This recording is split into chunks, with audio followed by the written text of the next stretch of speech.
Hello, नमस्ते, good morning. तुमचं स्वागत आहे तुमच्याच आपल्या यूट्यूब चॅनलमध्ये, ज्याचं नाव आहे प्रयास counselling and wellness. So friends, कसे आहात? मजेत ना? मजेतच राहा. आज नवीन विषय घेऊन आलोय आणि या नवीन विषयाच्या मागे एक स्किल लपली आहे. आणि जर ती स्किल, तो विषय तुम्ही समजून घेतला आणि ती स्किल तुम्ही आत्मसात केली, तर तुमचं दैनंदिन जीवन खूप छान आणि समाधानी होईल आणि खूप सुखकर होईल. आणि तुमच्या स्वप्नांनाही बळ मिळेल. तुमचे काय गोल्स असतील, तुमचे काय ध्येय असतील, ते अचीव होण्यास मदत मिळेल. तर हा विषय आपण अभ्यास म्हणून नको बघायला, तर एक स्किल शिकतोय आपण, असं बघूया. सो ह्या व्हिडिओची सुरुवात आपण काही प्रश्न उत्तरांनी करणार आहोत आणि ते प्रश्न उत्तर झाल्यानंतर मग आपण ऍक्च्युअल विषयाला हात घालणार आहोत. सो पहिला प्रश्न आहे, हा व्हिडिओ कोणासाठी? या व्हिडिओचे प्रेक्षक कोण?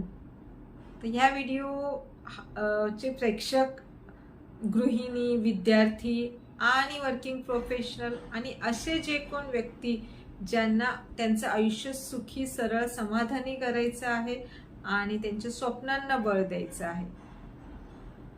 दुसरा प्रश्न हा की हा व्हिडिओ मी का बघू? माझा एवढा अमूल्य वेळ देऊन मी हा व्हिडिओ का बघू?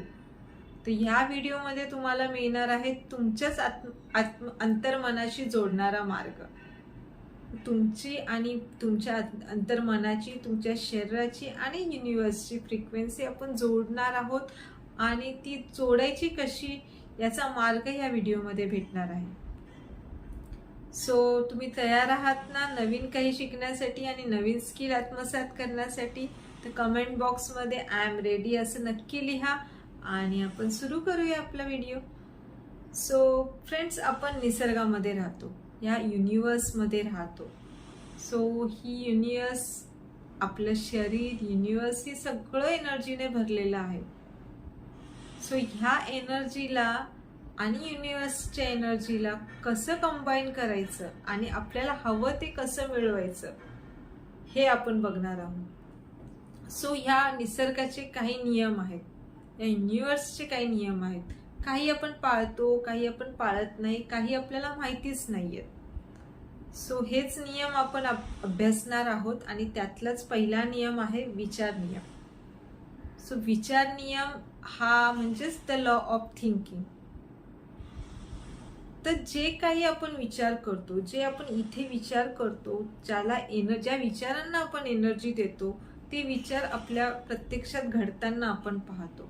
असं नेहमी होतं ना की आपण एखादी खाण्याची वस्तूची इच्छा आली आपल्या मनात आणि ती वस्तू लगेच आपल्या समोर हाजीर होते. असं बरेचदा, कित्येकदा होतं, भरपूर लोकांसोबत होतं, पण त्यांना ते कळत नाही का होतं ते. तर त्यामागे सुद्धा एक शास्त्र आहे, तर तेच आपण समजून घेऊया, द लॉ ऑफ थिंकिंग. जर आपल्याला माहिती आहे की आपल्या विचारांना आपण एनर्जी दिल्यानंतर, आपल्या कॉन्शियस विचारांना एनर्जी दिल्यानंतर जर ते प्रत्यक्षात घडत असतील, तर आपण चांगलेच विचार करूया ना. वाईट विचार का करायचे? नकारात्मक विचार का आणायचे? सो त्या चांगल्या विचारांना कसं कॉन्शियसली, कसं डायरेक्शन द्यायचं, हे आपण बघूया. सो विचार 3 प्रकारचे असतात, एक सकारात्मक, नकारात्मक आणि तटस्थ. सकारात्मक विचार आपल्याला आनंदापर्यंत घेऊन जातात आणि नकारात्मक विचार नैराश्यापर्यंत. तटस्थ विचार आपल्याला खोलवर अभ्यास करायला शिकवतात.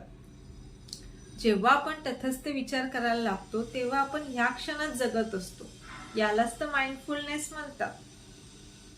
तटस्थ विचार केल्यावर आपल्या मेंदूची जी स्थिती होते ना, ती आपल्याला वर्तमान काळात जगण्यास भाग पाडते.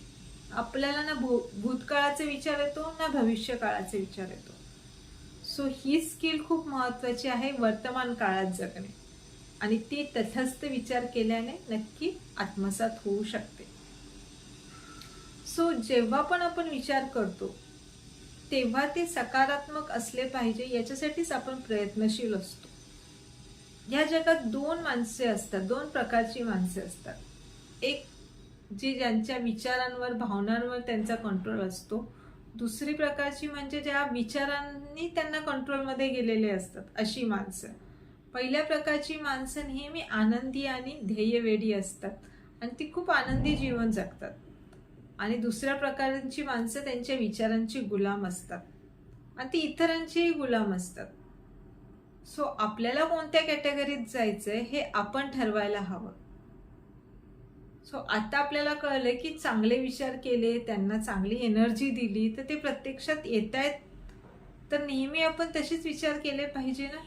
आणि जर वर्तमान काळात जगायचे, पुढे काही जास्त टेन्शन घ्यायचं नाहीये, तर तुम्ही तटस्थपणे विचार करायला लागा. यालाच तर लॉ ऑफ थिंकिंग म्हणतात. आणि ही लॉ ऑफ थिंकिंग प्रॅक्टिसने येते, हळूहळू येते, अभ्यास केल्यावर येते. मला नक्की खात्री आहे या विषयाचा तुम्ही नक्की अभ्यास कराल, या नियमाचा नक्की अभ्यास कराल. आणि हा व्हिडिओ आवडला तुम्हाला तर तुम्ही लाईकही नक्की कराल, शेअरही कराल आपल्या मित्रांसोबत आणि माझ्या यूट्यूब चॅनलला सबस्क्राईबही कराल.